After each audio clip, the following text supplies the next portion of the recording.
All right, welcome back. So now we're going to be looking at server-side request forgery. So we got our Docker stopped, as you can see.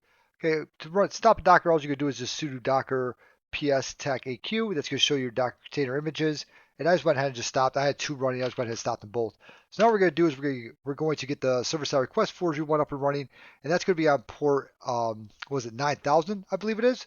So I'm just going to grab that sudo docker run, and we're going to cd into SSRF. Seems like it's getting a little bit weird. CD and SSRF, right?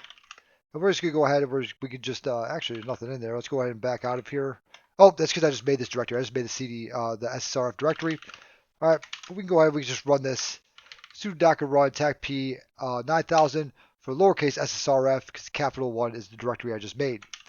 All right, so from here we can go ahead and we can lift this up, and we should be able to go to port 127.0.0.1. And we should be able to see something, unless if it's going to be 9000, 127.0.0.1. We can try that like real quick, but I think it's probably going to be, yep, 9000, 127.0.0.1, 9000. And we should be able to see the SSRF playground here for the vulnerable lab, right? So all of these are pretty easy, but we're just going to be looking at some server-side request forgery, and we got to try to get to these different things, right? Such as a link to vulnerable script file getcontent.php. So now we just got to try to see if we can get to there. All right, so let's go ahead and click on that. And we see that we get this link over to here, right? This file getcontent.php, okay? And we got this home, load file, and who we are. All right, server-side request forgery is much like local file occlusion, except for it's happening with the server side. Well, so is the local file occlusion. But we can actually call for things that aren't technically, we can have the server call for other places. Like if you're in like an AWS instance, something like that, you can have it call for another container or something like that and be able to try to download things from that area.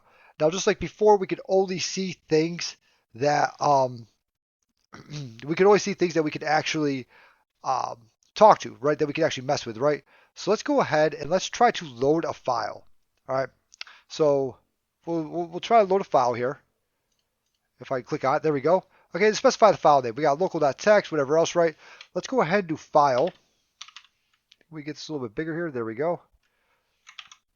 Colon // and we're just going to say slash, 3 slashes, because colon // is for file. Then we're going to say etc password. We'll go ahead and click on load file, and we do get etc password back. So that does work for us, right? We do a control U, make it a little bit prettier for us, and there's our etc password right there. So we were able to get etc password back, and from here we can go ahead and look at whatever we wanted to within that server-side request forgery, right? So from here, what else we could do is we can go to the next one, pretty much do the same exact thing with the file, but we could try to download something, right?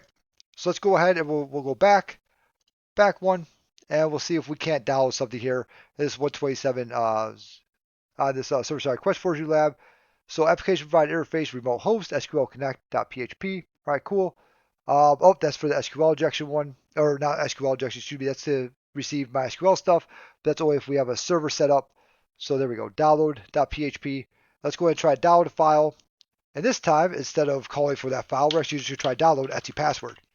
Right, and let's see if we can download that. And it opens up over there. Let's see if we can open it. And we do. Okay, so we again have received etc password, and we can see that we can download that file. We should not be able to download that file. We shouldn't be able to look at it from the website or anything like that. So that is another vulnerability in there. Awesome. So far we're learning a couple things with server-side request forgery. You can go ahead and play around on this, see what else you can do on it. There's plenty of places that you can try to do your server-side request forgery on here. There's a lot of GitHub scripts and things like that that you could utilize to try to find it. There's a SSRF map that you could try to get up and running. But there's a bunch of different things you could utilize to try to see, can we actually get this to actually work, right? Server-side request forgery and HTML to PDF generator. That'll be a really fun one to try. You know, something with this, okay? And see if we can't generate a PDF, maybe file again, / etc password. I haven't actually attempted this one yet, nor is it in your notes. But we're just going to go ahead and we're just going to say generate. Let's see if we can click here to download it. And let's see if we actually get a PDF. And it doesn't look like it, okay? It looks like we just got, hey, we're just going here. So it didn't actually do anything for us, right? But we can continue to mess around with that and see, hey, how can we actually try to download something we're not supposed to? such as we can go out to GitHub and we type in SSRF injection. Or we could try hack tricks with SSRF injection. Right? These are different things that we could try and see if we can't do those other parts that are on there. Server-side request forgery is a, I guess, newer, you would say, attack. Obviously, it's not too new, but it's new enough to where people are still learning things about it, and still doing different things, still testing different things, and learning things from that information that they're getting. So you could continue to mess around with this. I would highly suggest you try to do all of them.